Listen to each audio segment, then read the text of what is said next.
Hi viewers, welcome to homework online classroom. আবারও সবাইকে homework online ক্লাসরুমে স্বাগত জানাই। এসো আমরা দেখি ক্লাস 4 চতুর্থ শ্রেণীর পাতাবাহারের কিছু পড়াশোনা। তো আগে আমরা দেখেছিলাম কত দূর অবধি? আমরা দেখেছিলাম 55 পৃষ্ঠা। আজকে আমরা 56 নম্বর পৃষ্ঠা থেকে দেখব আমাজনের জঙ্গলে, লেখক অমরেন্দ্র চক্রবর্তী। সুন্দর একটা লেখা আমরা পড়ব। শুধু আমি নয়, আমাদের সঙ্গে পশ্চিমবঙ্গের বিভিন্ন প্রান্ত থেকে সবাই আছে। সবাই মিলে আমরা একসঙ্গে ক্লাসটা দেখে বুঝে নেব। চ্যানেলে যারা নতুন আছে চ্যানেলটা সাবস্ক্রাইব করে বেল আইকন বাজিয়ে রাখো। আর যারা ভাবছো আমার সঙ্গে লাইভ ক্লাস করবে, এক্ষুনি অ্যাপটা ডাউনলোড করে আমার সঙ্গে জুড়ে যাও। তো দেখি আমার সঙ্গে কে কে আছে। আমার সঙ্গে অবর্ণা আছে। হ্যাঁ অবর্ণা, শুনতে পাচ্ছ আমাদের কথা? অবর্ণা শোনা যাচ্ছে? অবর্ণা কথা শুনতে পাচ্ছ?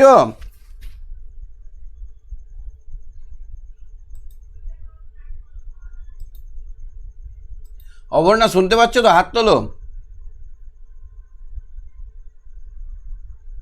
আমরা আমাজনের জঙ্গলে পড়াটা ভালো করে বুঝে নেব। এখানে সুন্দর একটা আধ্যাত্মিকতার সঙ্গে সুন্দর একটা বাচ্চাদের সুন্দর একটা গল্প আছে। হ্যাঁ অবর্ণা, শুনতে পাচ্ছ কথা? হ্যাঁ স্যার। আচ্ছা, আমাজনের জঙ্গলটা তোমাদের দ্বিতীয় পর্বে পড়বে তো? হ্যাঁ। আচ্ছা, এইখানে দেখতে পাচ্ছ এই ছেলেটার নাম কি বলো তো? উবা। উবা। আর এইটা লেখক অমরেন্দ্র চক্রবর্তী। পড়ো। এমন বলো। এমন জঙ্গল, এমন নদী, এমন চাঁদ, এমন মানুষজন, কাকারা সঙ্গে থাকলে আমার তো দেখাই হতো না। আর কোনোদিন বাড়ি ফিরতে পারবো কিনা সেই ভয়ানক দুশ্চিন্তা সত্ত্বেও কি করে আমার কাকাদের কথাটা এভাবে মনে এলো জানি না। আমাদের একেবারে সামনে নৌকো থেকে ভারী সুরেলা গান বাজনা ভেসে আসছিল। হঠাৎ থেমে যেতে উবা জলের উপর ঝুঁকে পড়ে বেশ খানিকটা জায়গায় সতর্ক চোখ বোলাতে লাগলো। এক মিনিটের মধ্যেই কাছে দূরে সবকটা নৌকোর গান বাজনা থেমে গেল। আকাশে বিরাট চাঁদ, নিচে বিশাল নদী, মধ্যিখানে অদ্ভুত স্তব্ধতা। স্টপ। আচ্ছা, এখানে কি বলা হচ্ছে বলো তো? হঠাৎ করে এখানে আমরা সবাই মিলে ঘুরছিলাম, তো যাই হোক কাকা যদি থাকতো তাহলে তো বকতো, একা একাই ঘুরতে যেতে দিত না। সেই জন্য বলছে এখানে লেখক যে কাকা থাকলে আমার এই সুন্দর জিনিসগুলো দেখাই হতো না। ভয়ানক ছিল যে বাড়ি ফিরতে পারবো কিনা, মানে মারা যাব না বাড়ি ফিরতে পারবো না, কিছু থেকে ধরে ফেলবে, এই ভয়টা ছিল লেখকের, তাই না বলো? হ্যাঁ। তারপরে চারিদিকে কি হচ্ছিল? বাজনা বাজছিল, একটা ঝিমঝিম ঝিমঝিম সুরে গান বাজনা বাজছিল। হঠাৎ করে গানটা থেমে গেল। আর তখন উবা কি করতে লাগলো? জলের দিকে ভালো করে উঁকি মেরে ঝুঁকে পড়ে খানিকটা জায়গা ভালো করে দেখতে লাগলো। আচ্ছা, কখন গান থেমে যায় জানো? কিসে? কখন গান থেমে যায়? যখন বোতল দেখা পাওয়া যায় তখনই গান থেমে যায়। হ্যাঁ, এই তো তুমি আগে পড়ে নিয়েছো তো, বাহ, গুড গার্ল। তাহলে দু এক মিনিটের মধ্যেই, মানে 2 মিনিট যেতে না যেতেই সব নৌকার গান বাজনা থেমে গেল। আকাশে বিরাট চাঁদ, বিশাল বিশাল নদী, নিচে বিশাল নদী, মধ্যিখানে অদ্ভুত স্তব্ধতা, আর সবাই চুপ, একদম সে স্তব্ধ। আছে। খুবই আবছা আসছে, তোমার নেটওয়ার্কে গন্ডগোল আছে। ঠিক আছে, দেখছি। এই স্তব্ধতার মধ্যে উবার ফিস ফিস গলা শুনতে পেলাম। বোতো বোতো চিৎকার করে তার বলা বোতো বোতো, আস্তে আস্তে বলছে। তার বলা আর জলের দিকে আঙুল দেখানো দেখে বুঝলাম উবা বোঝাতে চাইছে বোতোকে দেখা যাচ্ছে। বোতো দেখা পাওয়া নাকি সবসময় ভালো। নৌকো উৎসবের রাতে দেখা পাওয়া খুবই সৌভাগ্যের লক্ষণ। আচ্ছা, নৌকো উৎসব কি বলতো? নৌকো উৎসব অন্য দেশে হয়, আমরা জানি না। হ্যাঁ, আন্নাম বলা হয়। আমাদের দেশেও হয়, আমাদের একদিকে হয় না, পশ্চিমবঙ্গে হয় না, কিন্তু কেরালা টেলারার দিকে হয়। নৌকো শাড়ি দিয়ে পাল্লা লাগানো, ছুটে যাওয়া, নৌকা ভেসে ভেসে বেড়ানো। উবা বলছে এই দেখো, বোতো বোতো বোতোর দেখা পাওয়া নাকি সব সময় ভালো। আর নৌকা যেদিন চলবে সেদিন দেখতে পেলে তো খুব ভালো লক্ষণ, মানে সেই বছরটা তার কপাল খুব ভালো যাবে। উবা আমাকে বুঝিয়ে দিল, বলো। উবা আমাকে বুঝিয়ে দিল নৌকোয় নৌকোয় গান বাজনা থেমে যাওয়ার মানে সকলে এতক্ষণে বোতোর দেখা পাওয়ার কথা জেনে গেছে। একটা নৌকোয় গান বাজনা থামলেই বাকিরা যারা যত আগে সেটা খেয়াল করবে তারা তত আগে তাদের নৌকোর গান বাজনা থামাবে। এভাবে কোনো একটা নৌকো থেকে বোতোর দেখা পাওয়ার 2-1 মিনিটের মধ্যেই সব নৌকোয় সেই সুখবর ছড়িয়ে যায়। তখন সকলেই গান বাজনা থামিয়ে যতটা সম্ভব নিঃশব্দে চারিদিক থেকে গোল হয়ে প্রথম নৌকাটার কাছে ফিরে আসতে থাকে। আচ্ছা, বোতো কে? বোতো বোতো হুম, জঙ্গলের দেবতা। দেবতা, জঙ্গলের অ্যামাজনের জঙ্গলের দেবতা। আচ্ছা, নৌকোই নৌকো, এখানে দুবার নৌকোটা কেন ব্যবহার করা হয়েছে বলো তো? কারণ অনেকগুলো নৌকো থাকে ওইখানে। হ্যাঁ, নৌকোই বললে একটা নৌকোতে, আর অনেকগুলো একের বেশি নৌকো থাকলে দুবার বলতে হবে। হ্যাঁ, পকেটে আমার চকলেট আছে, পকেটে আমার চকলেট আছে, মানে কটা পকেটে চকলেট আছে? একটা পকেটে। কিন্তু পকেটে পকেটে চকলেট আছে, মানে সব পকেটে, অনেক পকেটে চকলেট আছে। বুঝতে পেরে গেছো? বাহ, ভেরি গুড গার্ল। তারপর এটা বলো তো, অন্যদের আর অন্যদের আর কথা কি, আমি নিজেও বোতোকে দেখবার জন্য ব্যাকুল হয়ে পড়েছিলাম। বোতোই নাকি আমাজনের বিপদ আপদে মানুষকে রক্ষা করে। জলের তলায় তার মস্ত শহর, সেখানে রঙিন পাথরে তৈরি বিরাট প্রাসাদ। আচ্ছা, বোতো হঠাৎ সম্বন্ধে জাহাজানো লেখো। বোতো সম্বন্ধে জাহাজানো লেখো, এখানে কি লিখতে হবে? বোতো নাকি অ্যামাজনের সব বিপদ আপদ থেকে মানুষকে রক্ষা করে। জলের নিচে বিশাল মস্ত শহর, সেখানে রঙিন পাথরের তৈরি প্রাসাদ। এইটা বোতো সম্বন্ধে। হ্যাঁ, হ্যাঁ, তারপর বোতোর গায়ের রং কি সব লিখতে হবে। হঠাৎ উবার হঠাৎ দুবার ইশারায় নদীর জলের দিকে তাকিয়ে দেখি খুব লম্বা মতো একটা প্রাণী 3-4 হাত জলের নিচে ধীরে ধীরে এঁকে বেঁকে ঘুরে বেড়াচ্ছে। তার নাক বা ঠোঁট খুব সরু, লম্বায় প্রায় 1-1.5 হাত, মস্ত বড় মাথা। এর মস্তিষ্ক মানুষের মস্তিষ্কের চেয়ে বড় হলে আশ্চর্যের কিছু নেই। এর লেজটা শরীরের শেষ প্রান্ত থেকে দুদিকে ভাগ হয়ে ভারী সুন্দর দেখাচ্ছে। রংটা কি লাল, লাল কি রংটা ঠিক লাল কি মনে হলো যেন গোলাপির দিকে। যদি ডলফিন হয় সম্বন্ধে কি বললো? যে 1-1.5 হাত লম্বা হবে, মানুষের মস্তিষ্কের মতোই মাথা, একটু বড় হলেও আশ্চর্য নেই, লেজটা শেষের দিকে দুভাগ হয়ে ঠোঁট গেছে, খুব, আর দেখতে সুন্দর ভারী, রংটা লাল, লাল না গোলাপি মতো, তাই না? হ্যাঁ, যদি ডলফিন হয়, যদি ডলফিন হয় তাহলে পূর্ণিমার রাতে আমাজন নদীতে ডলফিন দেখাও তো ভাগ্যের কথা। কজনের সে ভাগ্য হয়। আর যদি আমাজনের দেবতা হয় তাহলে নিশ্চয় আমার মনের কষ্ট আর প্রার্থনা বোতর অজানা থাকবে না। জলের নিচে লেখকের মনে কি কষ্ট বলো তো? লেখক হারিয়ে লেখক গেছে, যদি লেখক অ্যামাজনের হচ্ছে রাস্তা ভুলে গেছে। যদি বোতো জলে অ্যামাজনের জঙ্গলের দেবতা হয় তাহলে তাকে বাড়ি ফিরিয়ে দিতে সাহায্য করতো, করতে বলবে। করতে বলবে। জলের নিচে বোতোকে দেখতে দেখতে আমি মনে মনে বললাম, বোতো তুমি কি জানো তুমি কে? জানি না। তুমি যদি সত্যি আমাজনের রক্ষাকর্তা হও, তুমি আমাকে আমার মা বাবা আর স্কুলের বন্ধুদের কাছে ফিরিয়ে নিয়ে যাওয়ার উপায় করো। উপায় করে দিও। তাহলে ঠাকুরকে একটা কি ভারী প্রার্থনা, লেখক এখানে অ্যামাজনের দেবতার কাছে কি প্রার্থনা করলো?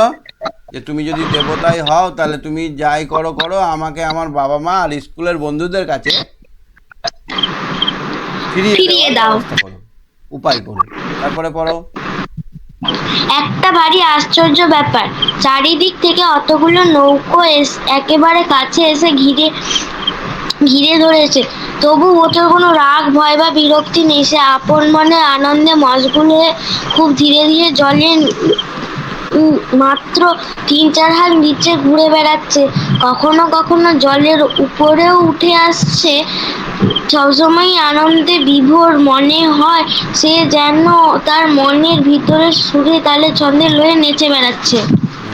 কত ফুট জঙ্গলে নিচে নাচছে?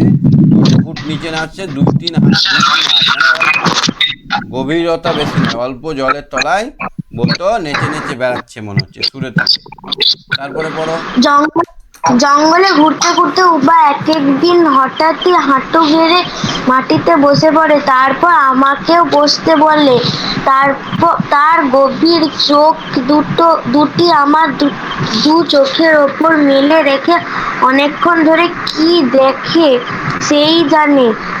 মাঝে মাঝে মনে হয় যেন আমার চোখের মধ্যে দিয়ে বহু দূরের কিছু সে দেখছে বা দেখবার চেষ্টা করছে।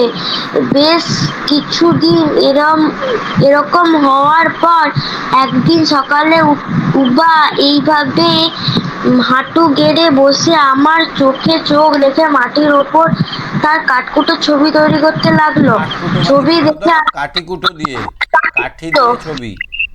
ধরো এরকম ছোট্ট একটা ডালের কুচি নিয়ে এরকম কুচি কুচি ডালগুলোকে বসিয়ে ঘর বাড়ির ছবি করছে এরকম করে। হ্যাঁ, ছবি দেখে আমি বুঝলাম ও বা আমার চোখের দৃষ্টি দেখে। আমার চোখের দৃষ্টি দেখে বুঝতে চায় আমি কে, জানতে চায় আমি কোথা থেকে এসেছি, কোন পৃথিবীর মানুষ আমি, সেই পৃথিবীটা কেমন। ওরা আমার কাছে জানতে চাইছে আমার বাড়ি কোথায়, কোথা থেকে এসেছি। তারপরে এ প্রশ্নের উত্তর আমি কিভাবে বোঝাবো জানি না। ভাবলাম যে কলকাতায় আমরা থাকি, সেই কলকাতার কথাই ওকে বলি। শেষ পর্যন্ত অনেক ভেবেচিন্তে বেশ বড় দেখে একটা জায়গা পরিষ্কার করে খুব মন দিয়ে সেখানে একটা ছবি এঁকে যতটা পারি আমার কথা, আমার বাবা মায়ের কথা, বন্ধুদের কথা, স্কুলের কথা, কলকাতা শহরের কথা, শহর ভাড়া, ঘর বাড়ি, গাড়ি ঘোড়া, দোকান বাজার, লোকজনের কথা বোঝালাম। কলকাতা নামটাও তাকে বার কত বুঝিয়েছি। উবা ওই মস্ত বড় ছবির ওপর ঝুঁকে পড়ে অনেকক্ষণ অনেকক্ষণ ধরে ঘাড় ঘুরিয়ে ঘুরিয়ে পুরো ছবিটা দেখেই আবার তার কাঠকুটো সাজাতে লাগলো। এই কাঠকুটো দিয়ে ছবি আঁকায় উবা ভারী ওস্তাদ।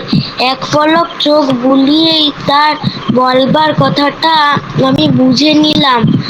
উবার মুখে কলকাতা কথাটা শুনে আমার এত আনন্দ হলো যে কি বলবো। দুই ঠোঁট গোল করে জিভ নেড়ে অদ্ভুতভাবে শব্দটা উচ্চারণ ও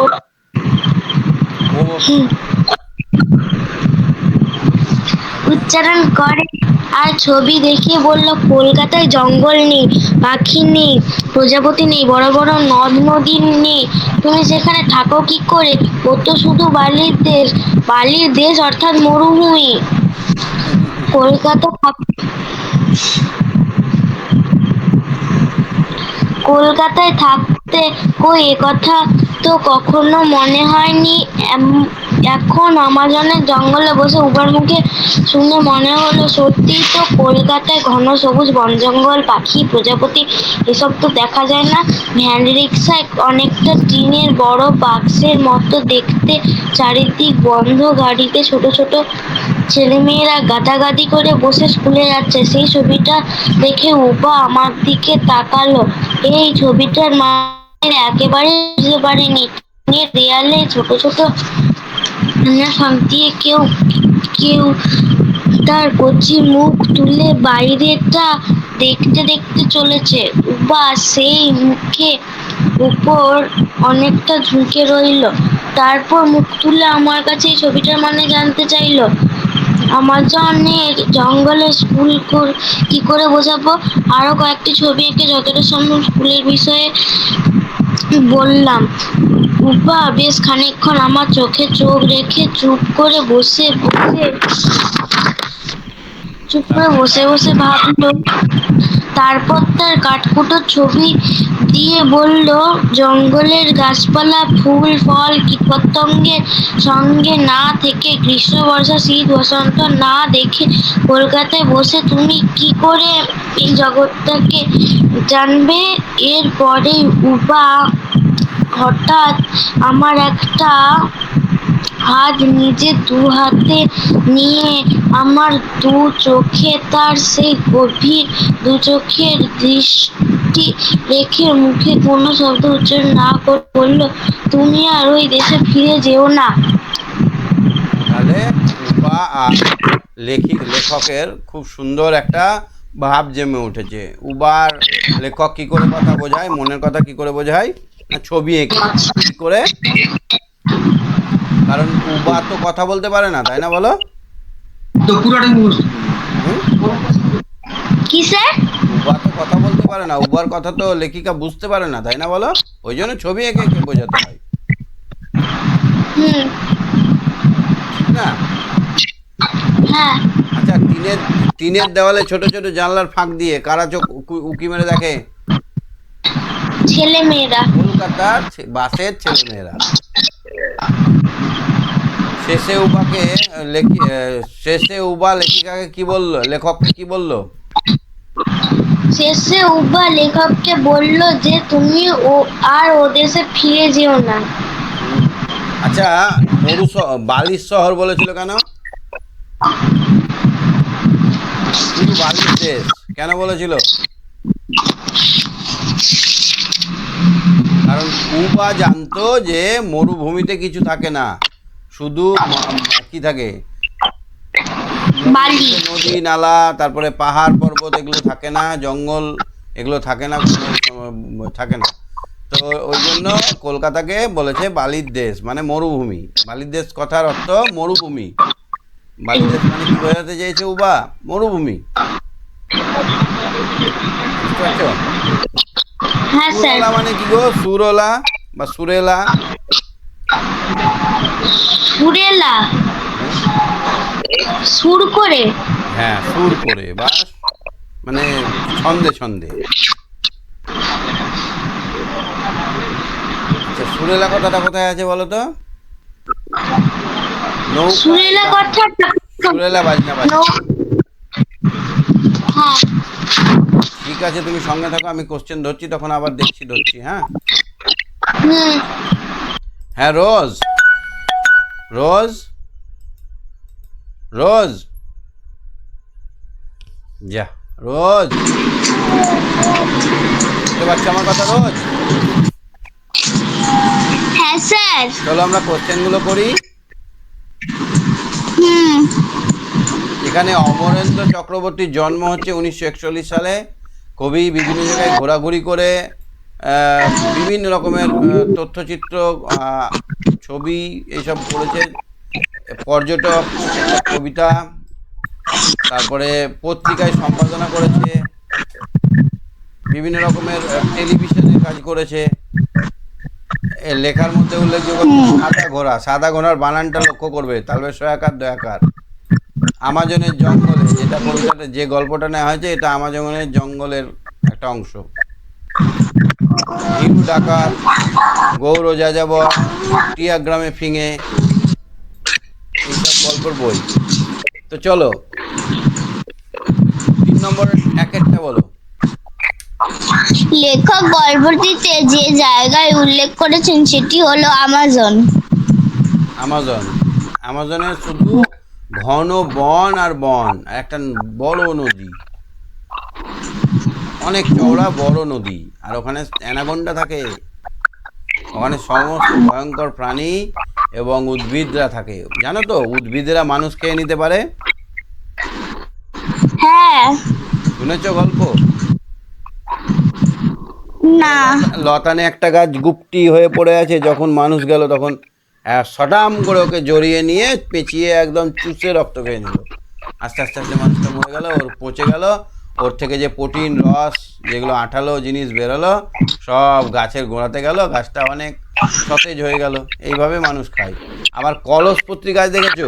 মানে পাতার আগালে একটা কলসি থাকে, পাতার ডগাতে একটা কলসি থাকে, এরকমভাবে থাকে। এবার যখন পতঙ্গরা ওখানে যায়, সুন্দর সেন্ট থাকে আর ওখানে মধুর মতো পিচ্ছিল থাকে, টপ করে কলসির ভিতরে পড়ে গেলে কলসির মুখ ঢাকনা লেগে যায়।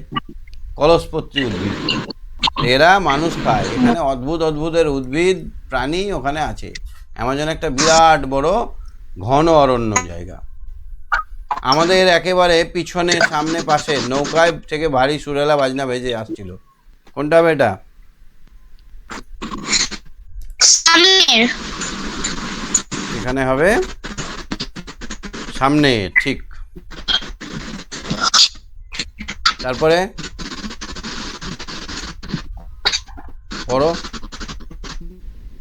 কোন একটা নৌকা দিতে বোতল দেখা পাওয়ার মিনিট দুয়ে, মানে যদি ধরো অনেকগুলো নৌকা আছে, তো যদি একটা নৌকায় দেখে নেয় ওখানে গান বাজনা বন্ধ হয়ে গেছে, সব দেখছে চুপ করে, তখন সব নৌকায় মিনিট দুয়েকের মধ্যেই সব গান বন্ধ হয়ে যায়। 3-এর 4-এরটা বলো।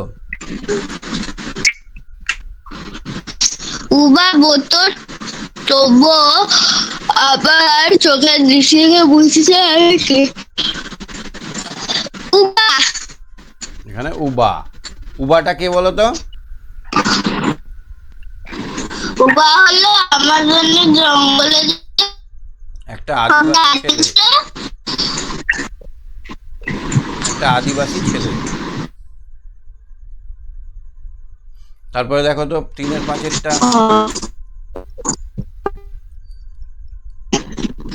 উবা চক্করি লতাপাতা কাঠকুটো দিয়েছে। কাঠকুটো, একদম ঠিক। কাঠকুটো মানে কি বলতো? কাঠি কুঠি দিয়ে, কাঠি, ছোট ছোট কাঠি সাজিয়ে সে ছবি আঁকতে পারে চটপট। আর যেটা সাজে সে মনের ভাব বোঝাতো। কেন কথা বলতে পারতো না কেন বলতো? ওদের ভাষা লেখক বুঝতে পারতো না, তাই না? 4-এরটা দেখো তো, গান বাজনা। শব্দটির প্রথম অংশ গান এবং দ্বিতীয় অংশ বাজনা, পরস্পরের পরিপূরক, মানে দুটোর মানেই কিন্তু বাজনা গান, তাই না? গান মানেও শব্দ, বাজনা মানেও শব্দ। পরে তাদের সমর্থক বা সমর্থক প্রায় শব্দ জুড়ে শব্দজোড়া তৈরি হয়েছে। তেমনি লোক, লোকের সঙ্গে কি যোগ করা যাবে? লোকজন করা যাবে না? লোকের সঙ্গে আমরা জন যোগ করতে পারি, লোকজন বলি না। আজ আমাদের গ্রামে লোকজন এসেছিল। রোগ ব্যাধি, রোগ ব্যাধি মানে রোগ মানেও যা, ব্যাধি মানেও তাই। ভাবনা চিন্তা, ভাবনা মানে কি? চিন্তা মানেও যা, ভাবনা মানেও তাই। Doctor বদ্যি, doctor বদ্যি। আশা ভরসা, আশা নিরাশা, আশা ভরসা হবে, হবে না? কাঠ কুটো, তারপরে ধন দৌলত, ধন মানেও যা, দৌলত মানেও তাই। হাঁক ডাক। তাহলে আমরা জানলাম যে পাশাপাশি দুটো শব্দ বসে, দুটো একই মানে শব্দ বসে কি করে? শব্দ জোট তৈরি করে। এরকম কয়েকটা উদাহরণ হলো লোকজন, রোগ ব্যাধি, ভাবনা চিন্তা, আশা ভরসা, কাঠকুটো, হাঁক ডাক, ডাক্তার বদ্যি, ধন দৌলত। কি বুঝতে পারলে? এগুলোকে বলা হয় শব্দ জোর। কি বলা হয়? তার 5-এরটা দেখো তো, 5-এরটা রোজ দেখো কি করতে হবে। যে কাজ করে তাকে বলা হয় কর্তা। যে কাজ করে তাকে কি বলে রোজ? যা, যে কাজ করে তাকে বলা হয় কর্তা, আর যা করে সেটা হলো কর্ম। আর যেটা কি বলে, যেটা করে সেটাকে বলা হয় কর্ম। তাহলে দেখো, আমি প্রার্থনা করলাম, আমি প্রার্থনা করলাম। আমিটা হলো কর্তা, কর্ম হলো প্রার্থনা, ক্রিয়া হলো করলাম। ঠিক আছে? কোনো কিছু করা বোঝালে তাকে কোনো কিছু করা, ক্রিয়া মানে করা। উবা, উবার পরে কি? ছবি। উবা ছবি আঁকছিল। বোতো বোতো বোতো বোতো বোতো বোতো বোতো বোতো পাখি দেখে। সে স্কুলে যাচ্ছে। ছেলেমেয়েরা আকাশে দেখছে। এরকমভাবে আমাদের মেলাতে হবে। চলো 61 নম্বর পৃষ্ঠা দেখব। কি হলো সবার? হ্যাঁ রোজ শুনতে পাচ্ছ না? হাত তোলো। ধীরে ধীরে বসে বসে, আচ্ছা নিচের শব্দগুলি দিয়ে বাক্য রচনা করো। ধীরে ধীরে, আমাদের গাড়িটা ধীরে ধীরে যাচ্ছে। উঁচু পাহাড়ের রাস্তায় গাড়ি ধীরে ধীরে যায়। এরকম পাহাড়ের রাস্তা হলে গাড়ি আস্তে আস্তে যায়। হ্যাঁ, কি হয়েছে রোজ? হঠাৎ কেটে গেল নাকি? রোজ ধীরে ধীরে দিয়ে বাক্য রচনা করো। ধীরে ধীরে। স্যার ধীরে ধীরে কচ্ছপ খুব ধীরে ধীরে হাঁটে। বসে বসে বসে বসে ভিখারিরা বসে বসে ভিক্ষে চায়। হ্যাঁ, আগে আগে আমার মা আগে আগে হাঁটেন। হেঁটে হেঁটে হেঁটে হেঁটে। আমরা হেঁটে হেঁটে মেলা ঘুরলাম। হ্যাঁ, জেগে জেগে পরীক্ষার সময় আমরা রাত জেগে পরীক্ষায় জেগে পড়ি। হ্যাঁ, আচ্ছা দেখো, ব্যাকুল মানে কি? অস্থির। মস্তিষ্ক মানে মগজ বা মাথা। কাঠকুটো মানে কাঠের ছোট ছোট টুকরো। গাদাগাদি মানে ঘেঁষাঘেঁষি। কচি মানে নবীন বা নতুন। সাথে দেখো, গল্পের ঘটনা অনুযায়ী নিচের বাক্যগুলোকে সাজাও। কোনটা আগে কোনটা পরে হবে। বোতোকে দেখা গেছে। বোতোকে দেখার জন্য আমি ব্যাকুল হয়ে পড়েছিলাম। বোতো মনের ভেতর সুরের ছন্দে তালে নেচে বেড়াচ্ছে। একটা নৌকোর গান থেমে গেলে বাকিরা যারা যত আগে খেয়াল করে তারা তত আগে তাদের নৌকার গান থামাবে, বাজনা থামাবে। সামনের নৌকা থেকে সুরেলা বাজনা ভেসে আসছিল। কি হবে? কোনটা আগে হবে সব থেকে? প্রথমে হবে সামনের নৌকা থেকে সুরেলা বাজনা ভেসে আসছিল। প্রথমে কোনটা হবে? এইটা। হ্যাঁ, সামনের নৌকা এইটা একটা। তার 2 নম্বরে কোনটা হবে? তোকে দেখা যাচ্ছে। হ্যাঁ, বোতোকে দেখা গেছে। এইটা হবে 2 নম্বর। একেরটা 2। তারপরে কি হবে? 3 নম্বর হবে একটা নৌকার গান বাজনা থেমে গেলে বাকিরা এই 4 নম্বরেটা 3 হবে। তারপরে 4 হবে। এইটা হবে 4। বোতকে আমি ব্যাকুল হয়ে বললাম। হ্যাঁ, বোতোকে দেখার জন্য আমরাও ছটফট করলাম। তারপরে কোনটা হবে? এবার এইটা হবে 5 নম্বর। তাহলে প্রথমে হলো সামনে নৌকা থেকে সুরেলা বাজনা ভেসে আসছিল। তারপরে হবে বোতোকে দেখা গেছে। এই বোতোকে দেখা যায় তাড়াতাড়ি। তখন বোতো, তারপরে হবে কি? একটা নৌকার গান থেমে গেল। বোতোকে দেখা গেলে গান থেমে যায়।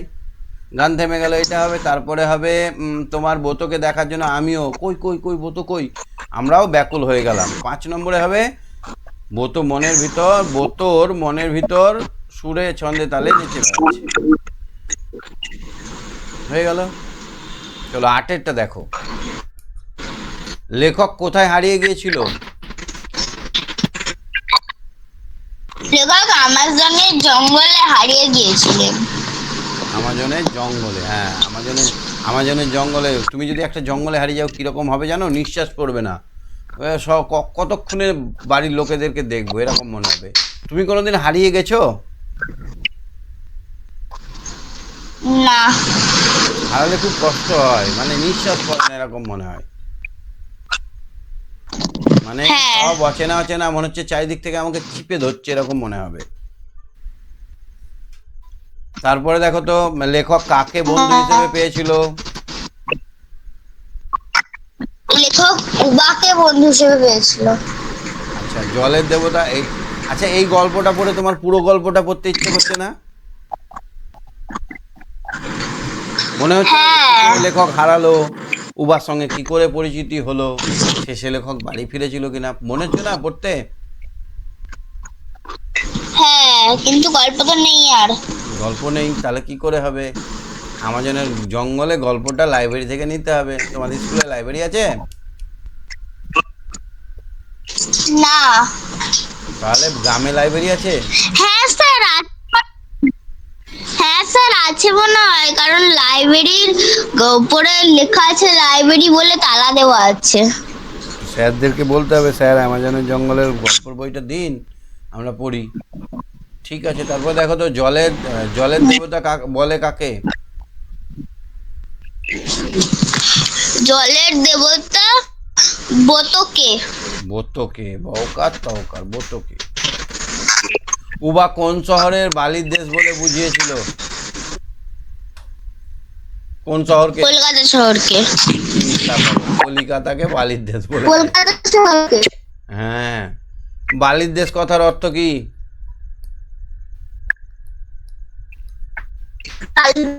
অর্থ মরুভূমি। তাহলে এই জেনে রাখারটা বিষয়টা জেনে নিয়ে একটু। হ্যাঁ, কি করে অ্যামাজন হলো, কি করে অ্যামাজনে চিনতে পারলে? দেখো রক্তচোষাল বাদুড় থাকে, জোঁক থাকে, বিষাক্ত মাছি থাকে। এক রকমের মাছি থাকে, কামড়ালেই মরে যাবে, সঙ্গে সঙ্গে মানুষ মরে যাবে। মাছিকে কি আটকানো যায়? ভয়ঙ্কর ভয়ঙ্কর জায়গায় ওখানে। এইটা একটু পড়বে নিজে নিজে। হ্যাঁ, সব থেকে পৃথিবীর সব থেকে বড় অববাহিকা ওখানে আছে, নদী, সব থেকে বড় নদী। নয়েরটা দেখো তো, নিজের ভাষায় উত্তর লেখো। কাকাদের সঙ্গে না থাকাকে পাঠ্যাংশের আগন্তুক ছেলেটি সৌভাগ্যজনক মনে করেছে কেন? কাকা যদি সঙ্গে থাকতো তাহলে আমরা এই উবাকে দেখতে, এই বোতকে দেখতে পেতাম না, তাই না? হ্যাঁ। ছেলেটি বলেছে যে কাকাদের সঙ্গে থাকলে আমরা কিন্তু এই বোতকে দেখার সৌভাগ্য হতো না, এত সৌন্দর্য দেখার সৌভাগ্য হতো না, এত নদী, এত ঘন বন এই দেখার সৌভাগ্য হতো না। সেই জন্য নিজেকে সৌভাগ্যজনক মনে করেছে। কোন উৎসবের কথা পাঠ্যাংশে রয়েছে? নৌকা উৎসবের কথা পাঠ্যাংশে রয়েছে। Very good. বোতো সম্পর্কে আমাজন অঞ্চলে প্রচলিত বিশ্বাসটি কি? বোতো সম্পর্কে আমার অঞ্চলে বিশ্বাসযোগ্যটি হলো যে বোতো তাদের জঙ্গলের দেবতা, সৌভাগ্যজনক দেবতা। তাকে দেখা পাওয়া মানে খুব ভালো যাবে সেই বছরটা। তার সম্বন্ধে কি কল্পনা আছে? তার সম্বন্ধে কি কল্পনা আছে? কি কল্পনা করেছে সবাই? যে সে আমাদের এই আমাজনের জঙ্গলকে টিকিয়ে রাখছে, মানে সুরক্ষা করে রাখছে, সবসময় ভালো করে, সবসময় এই আমাদের জঙ্গলটাকে, আমাদের নদীটাকে রক্ষা করে, ভয়ঙ্কর হাত থেকে রক্ষা করে, তাই না? হ্যাঁ। তারপরে দেখো তো, গল্প কথকের চোখে দেখা বোতো শারীরিক গঠনের পরিচয় দাও। বোতো সম্বন্ধে বলো। 1.5 হাত লম্বা, মাথার থেকে বড়, লেজটা দুভাগে ভাগ হয়ে গেছে, অনেকটা কার মতো? গোলাপি রঙের। ঠিক বলেছো। লেখকের কেমন লাগলো দেখতে? লেখকের কেমন লাগলো স্যার? এটা ভালো লাগলো। তাহলে তিনি যে দেখতে পেলেন, লেখকও ভাবলেন যে আমারও ভাগ্য, আমি দেখতে পেলাম, আমারও সৌভাগ্য, তাই না? রাতের ছবি পাঠ্যাংশে রয়েছে, তার বিশেষত্বটি কি ছিল? রাতটা কেমন ছিল? বড় চাঁদ উঠেছে, নিচে বড় নদী, আর চারিদিকে ঝমঝম ঝমঝম করে সুরেলা সঙ্গীত বাজছে, আর নিচে নেচে বেড়াচ্ছে বোতো নামক দেবতা, তাই না? হ্যাঁ। তাহলে কি বলবো আমরা? আকাশে বড় চাঁদ উঠেছে, বড় চওড়া নদী, সেখানে আনন্দে নেচে বেড়াচ্ছে, গানের তালে তালে নৌকাগুলো নেচে বেড়াচ্ছে, আর নিচে তার তালে তালে বোতও নেচে বেড়াচ্ছে। বোতো হচ্ছে আমাজনের দেবতা, দেবতাও নেচে বেড়াচ্ছে। বোতোর কাছে আগন্তুক ছেলেটির নীরব প্রার্থনা কি ছিল? তোর কাছে এই প্রার্থনা ছিল যে সে যেন তার বাবা বলতো আমাকে যেন আমার বাবা মার কাছে আর স্কুলের বন্ধুদের কাছে যেন আমরা যেতে পারি। আমি ছবি এঁকে আগন্তুক ছেলেটি উবাকে কি বোঝাতে চেয়েছিল? কলকাতার রাস্তাঘাট। সে চাইছিল কলকাতা শহরটা কেমন, কলকাতার স্কুল, ঘরবাড়ি, তারপর গাড়ি ঘোড়া সবকিছুই। স্কুল যাওয়ার ছবি, ছেলেমেয়েরা গাদা হ্যাঁ। একটা টিনের বাক্সের মধ্যে জানলা দিয়ে উকি মারছে, এগুলো বোঝাতে চাই। হ্যাঁ, উবা কলকাতা সম্বন্ধে কি ধারণা হলো? সেটা একটা মরুভূমি। সেটা একটা বালির শহর। হ্যাঁ, বালির শহর বললো ওখানে তো গাছই নাই, নদীও নাই, বড় ঘন জঙ্গলও নাই, তাহলে কি আর বলবো, ওটা তো মরুভূমির মতো। গাছ না থাকলে হ্যাঁ। মরুভূমি। ও জানে গাছ যেখানে নেই সেটা হচ্ছে মরুভূমি। হ্যাঁ। কলকাতা সম্পর্কে উবার ধারণা বদলে দিতে তুমি কি কি করতে চাও? কি করবে? উবা যে কলকাতা একটা ভালো জায়গা সেটা কি করে বোঝাবে? ছবি আঁকতে চাই ভালো ভালো জায়গার। কি কি ভালো ভালো জায়গা?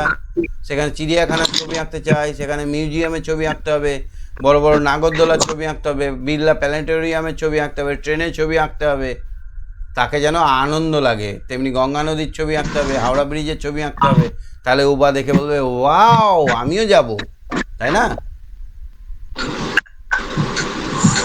হ্যাঁ। নাকি গাছ লাগাতে হবে বেশি করে? হ্যাঁ। কোনটা? গাছ লাগালে ভালো হবে না ভালো করে ছবি এঁকে দিলে ভালো হবে? গাছ লাগালে ভালো হবে। আচ্ছা, কলকাতার আকর্ষণ ছড়িয়ে দিতে উবা যে জগতে আগন্তুক ছেলেটিকে আহ্বান জানিয়েছে তার বর্ণনা দাও। মানে কলকাতা ছেড়ে কলকাতায় না যেতে বলা, বর্ণনা দিতে বলেছে। কলকাতা যেতে বারণ করেছে না, বলেছে যে তুমি এখানেই থেকে যাও, তোমাদের ওই মরুভূমিতে যেতে হবে না, বলেনি লাস্টে? হ্যাঁ। তাকে বিভিন্ন রকম উপায়ে বলেছে যে আর ওখানে গিয়ে কাজ নেই, কলকাতায় যে গিয়ে কাজ নেই, তুমি এখানে আমাদের মধ্যেই থেকে যাও। ওখানে কি করবে মরুভূমিতে গিয়ে?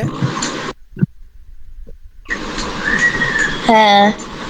ঠিক আছে, আমরা পরের দিন সত্যি চাওয়াটা দেখব। আর এই এই 10-এর ঘটনাগুলো এখানে লিখবে। হ্যাঁ, তোমাদের এটা হোমওয়ার্ক থাকলো, আচ্ছা। বাড়িতে করবে, আ- করে আমাকে হোয়াটসঅ্যাপে দেবে। হ্যাঁ, আমি কিন্তু ধরবো। ঠিক আছে, আজকে শেষ করছি। আচ্ছা। আজকে তাহলে শেষ করছি। হ্যাঁ। Bye bye, tata, bye. Good tata. Good night. Good night. Okay. Good